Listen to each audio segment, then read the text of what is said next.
মেয়ের হাতে বাবা খুন। এ খুন সশৈলে রক্তে রঞ্জিত করে নয়, করেছেন সম্মানের এক কালো নীলিমায়। এক কালো অধ্যায়ের কি প্রয়োজন ছিল বুবু আপনার শহরের অলিগলিতে গুরুত্বপূর্ণ প্রতিটি জায়গায় আপনার জন্মদাতা পিতার মূর্তি স্থাপন করার জন্য? এটা কি আপনার বাবার স্বপ্ন ছিল? ধিক্কার জানায় আপনার হিন্দুবাদিত্বকে।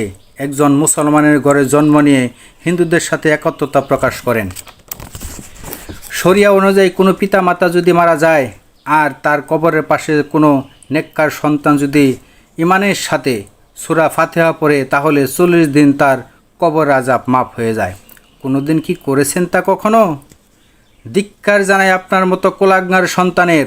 মারা যাওয়ার পর আপনার মতো সন্তান যখন কোনো কাজে আসে না, তখন সেই সন্তান নিপাত যাক। আপনার বাবার সম্মান কি কখনো কম ছিল দেশে কিংবা বিদেশে? প্রত্যেকটি দেশবাসীর মণিকোঠায় একই সুতায় মহাসম্মানে ভূষিত ছিল প্রত্যেকটি মানুষের হৃদয়ে এ মহাবীরের। আপনি তা ক্ষুণ্ণ করেছেন, বিনষ্ট করেছেন, ধ্বংস করে দিয়েছেন সেই সম্মানের ভাণ্ডারকে। কি প্রয়োজন ছিল মানুষের হৃদয়ে আপনার বাবার অতিরিক্ত জায়গা করে দেবার?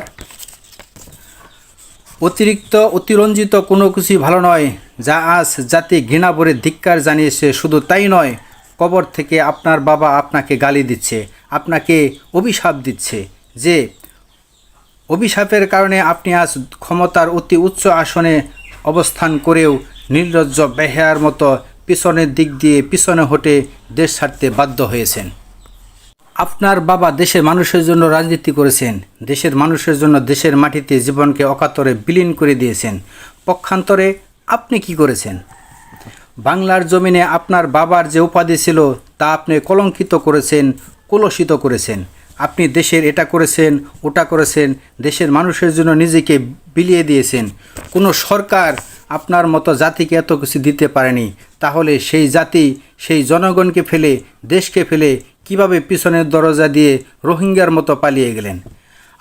আপনি পেরেছেন, আপনি পারবেনও, কারণ আপনি দেশের মানুষের জন্য রাজনীতি করেননি, করেছেন স্বার্থান্বেষী রাজনীতি, নিজের আরাম আয়েশ ও বুকবিলাসের রাজনীতি। আপনি আবারও পারলেন ইতিহাসের পাতায় নিজেকে জায়গা করে নিতে। দেখেন তো, আপনি যেখানেই থাকেন, যেভাবেই থাকেন, একটু চিন্তা করে দেখবেন আপনার বাবার মূর্তির ভাস্কর্য তৈরি করার জন্য দেশের সাধারণ মানুষের কত টাকা অপচয়, কত টাকা নষ্ট, কত টাকা ধ্বংস করেছেন। আপনি কি একবারও ভেবে দেখেছেন? এখনও আপনার দেশের মানুষ এখনও না খেয়ে আছে, কিন্তু আপনি মিডিয়ার সামনে যা প্রচার করেছেন তা বলার মতো নয়।